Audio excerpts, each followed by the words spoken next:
ಇರೋದು ಅವ್ರ ಮನೆಗೆ ನರಸಿಂಹನ ಹತ್ರ. ಏನು ನಮಗೇನು ಹೇಳಿಲ್ಲ. 12 ಗಂಟೆಗೆ ಫೋನ್ ಮಾಡ್ದೆ, ಅದೇ ಭಾನುವಾರ ಕರ್ಕೊಂಡು ಹೋಗ್ತೀನಿ ಬಾರತ್ತೆ ಮನೆಗೆ ಅಂತ ಹೇಳ್ದೆ. ನಾನು ಏನಕ್ಕೋ ಬರಲ್ಲ ಕಣೋ ಅಂತ ಹೇಳಿದೆ. ಇಲ್ಲ ಬಾರತ್ತೆ, ನೀವು ಭಾನುವಾರ ಬರಬೇಕು, ಶಾಲೆ ಎಲ್ಲ ರಜೆ ಇರ್ತವೆ, ಮಕ್ಳಿಗೆ ಕರ್ಕೊಂಡು ನೀವು ಮನೆಗೆ ಬಾರತ್ತೆ ಅಂತ ಹೇಳ್ದೆ ಅಷ್ಟೇ. ನಾ ಬರಲ್ಲ ಹೋಗೋ ನಿಮ್ಮ ಮನೆಗೆ ಅಂದೆ. ಬರಬೇಕತ್ತೆ, ಬೇಡ ಬರಲ್ಲ ಅನ್ಬೇಡ, ಬರಲೇಬೇಕು ಅಂದ. ಸರಿ ತಗೊಳಪ್ಪ ಅಂತ ಹೇಳಿದೆ ಅಷ್ಟೇ. 12 ಗಂಟೆಗೆ ಮಾತಾಡ್ದೆ ನನ್ನ ಹತ್ರ ಮನೆಯಿಂದ ಫೋನಲ್ಲಿ, ಅಷ್ಟೇ ಲಾಸ್ಟು. ಇವಾಗ ನೋಡಿದರೆ 4:45ಗೆ ನನ್ನ ಮಗಳು ಫೋನ್ ಮಾಡಿದ್ಲು.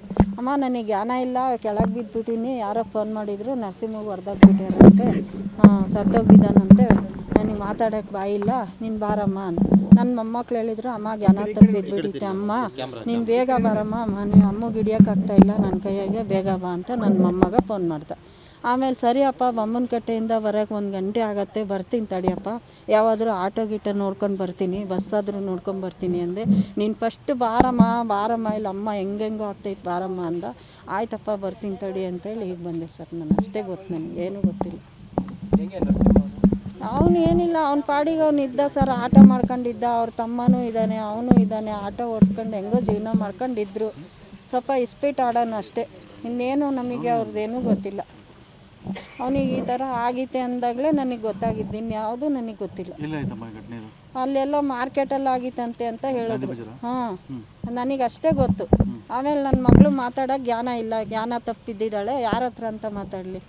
ಸರಿ ಎಲ್ಲಿದ್ದಾರೆ ಅಂತನಾರ ಹೇಳ್ರಿ ಅಂತ ನಮ್ಮ ಅಕ್ಕನ ಮಗನಿಗೆ ಕೇಳಿದೆ. ಆಗ ಚಿಕ್ಕಮ್ಮ ದೊಡ್ಡ ಆಸ್ಪತ್ರೆಗೆ ಹೋಯ್ದ್ರಂತೆ, ಇಲ್ಲಿ ಕೊಲೆ ಆಗಿತ್ತಂತೆ, ದೊಡ್ಡ ಆಸ್ಪತ್ರೆಗೆ ಹೋಯ್ದಿದ್ದಾರೆ, ಸೀದಾ ಅಲ್ಲಿಗೆ ಬಾ, ನಾನು ಅಲ್ಲಿಗೆ ಹೋಗ್ತಾಯಿದ್ದೀನಿ ಅಂದ. ಆಮೇಲೆ ನಾನು ಬಸ್ಸಿಂದ ಇಲ್ಲಿಗೆ ಬಂದೆ. ಅವ್ರು ಸಿಗೇಟಿಯಿಂದ ಬಂದರೆ ನಾನು ಬೊಮ್ಮನಕಟ್ಟೆಯಿಂದ ಬಂದೆ. ಈಗ ಅಲ್ಲಿ ಹುಡುಕಿದ್ವಿ, ಅಲ್ಲಿ ಆಸ್ಪತ್ರೆ ಇದರಲ್ಲಿಲ್ಲ, ಸ್ಟೇಷನಲ್ಲಿ.